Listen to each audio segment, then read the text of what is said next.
Hey everybody, Andrew Hutchings here, still not a doctor, still not giving medical advice, consolidating information, putting it in one place along with my opinion. And it is late, and I want to get ready to sleep soon, but I want to get the video done. I made a video earlier, phone problem, so this one's going to be a lot shorter. Routes of administration. You have to view the human body in a non-personal way and just realize that they're trying to get molecules into the human body, into blood circulation. How to do that? You have to look at your body as if it's not, like I said, not a personal way. So like, it may seem strange to the average person to imagine like snorting something instead of taking a pill. But in reality, you shouldn't snort pills because they have lots of crap in them. But if you have a pure medicine, a pure drug, sniffing it is just as good or sometimes better than taking it orally. Vaporizing it and inhaling it, while probably not too good for your lungs, but in some cases it's also not too bad, can be a very important way of taking a medication.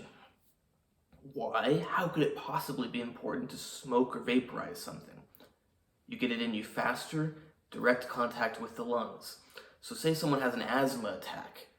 You think that they're going to take a pill and wait for it to absorb in the stomach as their airways are closing up? No! You're going to take it IV or inhaled. But why would you take it inhaled over IV? If IV is technically the fastest. Inhaled, it's basically as fast as IV, but what would be the benefit of inhaling it over IV if they're both the same speed? Direct, immediate contact with the target tissues. So even though it eventually spreads to your whole body, and if you IV'd it, it'd go to your lungs in a very, very short amount of time, you still end up getting a higher concentration if it's coming in through your airways. So it will disperse, but the concentration is still going to be higher here, especially if you're continuously breathing it in. You take a breath, high concentration here, disperses. But you do it over and over so that if you average everything out, you have much higher concentration in the lungs than the rest of the body. Now, after you've done all that, you wait 20 minutes, it would have all dispersed, same everywhere. As you can see, I'm a little out of breath. What would be the benefits of insufflating something over taking it orally? Once again, onset of action and pharmacokinetics and dynamics. And I'd say the most important thing is how fast it gets into your system, and not for the reason last time. So sometimes you need it to work fast, but sometimes also by altering the speed at which it gets into you, you alter the effects. So if you take a medication orally, it absorbs very slowly and takes a while to build up. Your body adjusts and can start counteracting it and stuff, and it gets acclimated. It's going to work differently than if it just bam hits you all at once and then it's doing very strong effects and your body had no time to counteract anything. So taking something like the ADHD medication, Adderall, good medication for people with ADHD, and even if you don't have ADHD, it's a good medication. But when you take it orally, it's absorbed slowly. You get steady levels of it, and it's a beneficial medication. But now I'm not saying it's impossible, but typically if you were to have the pure amphetamine and you were to vaporize it and inhale it, it's going to be almost like an entirely different drug than if you took it orally, because it hits so much faster that even if you had the same dose, it gets into you so much faster that it's going to be completely different. Other routes of administration, sublingual, under the tongue, and buccally, in the cheeks or gums, wherever. Benefits of that. So the intravenous, the inhaled, and insufflation, they all largely or completely bypass first pass metabolism in the liver. Same thing with when you do it in your mouth, sublingual and buccally. So that's a benefit. Also, it's closer to the brain. So actually, insufflating, big benefit there is your brain is here, and your sinuses go right underneath it. So and there's lots of blood vessels close to the surface. I mean, that's the same reason these work, and it's mucous membranes, and you don't have skin blocking things from going through. So when things go into your sinuses, they just move a couple centimeters and they're in your brain. So it's like, bam, it's in your brain. Whereas if you take it orally, it got to float around your whole body. Some of it gets into the brain, then a little bit more. Even if you were to take it intravenously, well, I mean, unless you took it intravenously in your neck. Yeah. Insufflating closest to the brain, very good absorption, bypasses first pass metabolism. In the mouth, like sublingually and buccally, also pretty close to the brain, largely bypasses first, if you don't swallow any of it, bypasses first pass metabolism like completely. And yeah, so you get more bang for the buck, more activity from the molecule before it's metabolized. But say you have a molecule that's a prodrug, so it needs to turn into something else before it's active, then you would not want to take it insufflated under the tongue, intravenous or whatever. I mean, you could, and it would still work, but it's not a big benefit because it needs to go through your liver before it works. So, but you can still have it come on faster, get into your blood faster. But it's active stuff that it's probably going to be the rate limiting step of how fast it can form that metabolite. Other routes of administration, intramuscular. So that is simply a way of bypassing the skin. So what you're basically doing, it's the same as if you took a knife, you cut part of your skin off, you fold it back, you slap the drug on there, and you fold your skin back over. Because your skin is a barrier. It's like when you wear a raincoat, you don't want rain to go in. But your skin, it's like a raincoat for all the chemicals out there in the world. So you need to get stuff past the skin. So what you do is, instead of cutting open your arm or your leg or whatever, you poke a little tiny hole and you push it through that hole. That's what you do with an intramuscular injection. And then the muscles, they have lots of blood going in them, lots of blood vessels and everything. So it's very rapidly absorbed into the blood in a matter of minutes. And minutes could mean 20, 30, 40, but I meant like in a matter of a few minutes.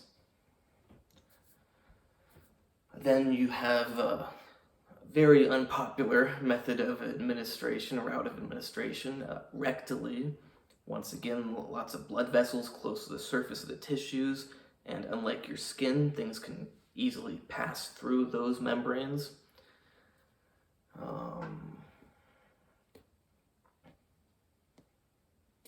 There's other routes of administration that you wouldn't want to mess with. You could inject it into your abdomen where there's your organs with all their blood vessels, but why would you do that? I wouldn't. Unless there's a good reason to, which I can't think of right now. I'm sure there's some situation, scenario that it would be good. If you're gonna do surgery in there, you could topically apply a vasoconstrictor so that it bleeds less.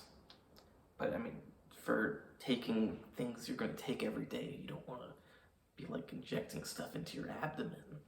Why not just go intramuscular or intravenous or orally or intranasal or sublingually or buccally? There's plenty of other ways. And if you were a female, you could go vaginally. Once again, lots of blood vessels close to the surface, and that tissue, things can go through it. So let's rank them in the order of how fast the stuff gets into your body. Number 1 fastest. Technically, intravenous is the fastest, but inhaling, going through your lungs, it's basically just as fast. So number 1 goes to IV and pulmonary, let's call it. Number 2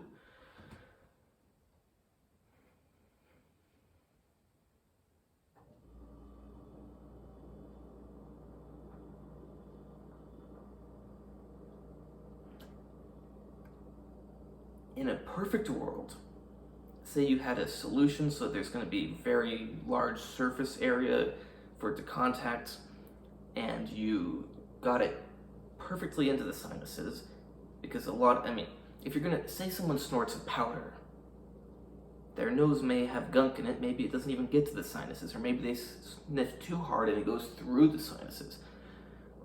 Who knows, maybe it goes into the sinuses, but then it comes out, or it goes back, but if it were perfectly in the sinuses, that would be very quick, but probably intramuscular is still going to beat it. But they'd be pretty similar, kind of like inhaling and IV, but I have not looked at studies to find an exact average, and it's going to also depend on the drugs, but yeah, so number 1 would be tied between IV and inhaling. Number 2 is a little less of a tie, but pretty close, between intramuscular, and slightly behind it would be intranasal. Number 3 would be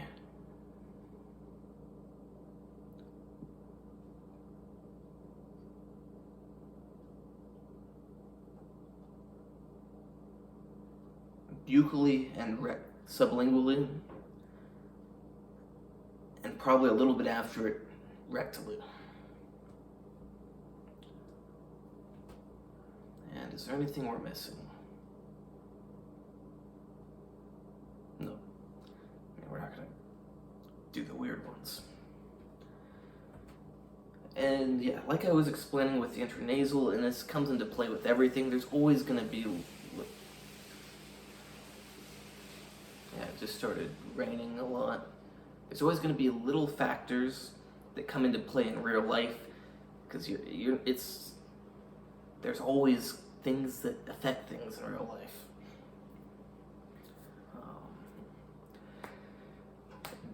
Downsides.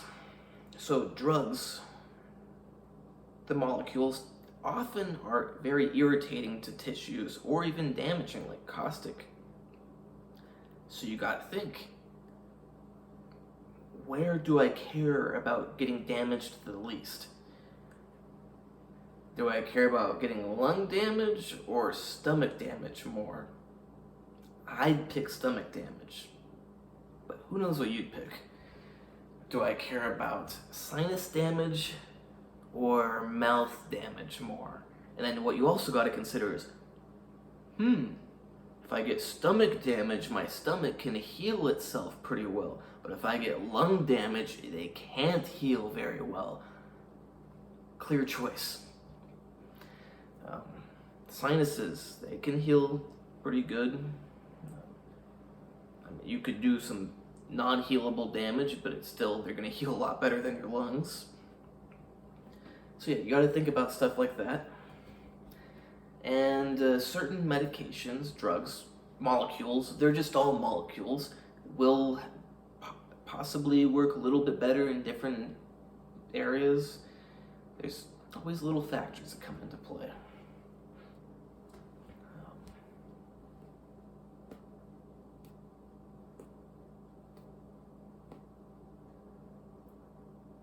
So the most common one orally, which is just the most widely accepted in our modern world and civilized countries,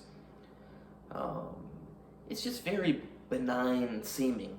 I mean, just taking a pill, just swallowing it like you would food. But when you get the needles out, or you get the lines on the table, that seems, whoa, I don't want to mess with that. But in reality, they're all just different ways of getting the molecules into your body.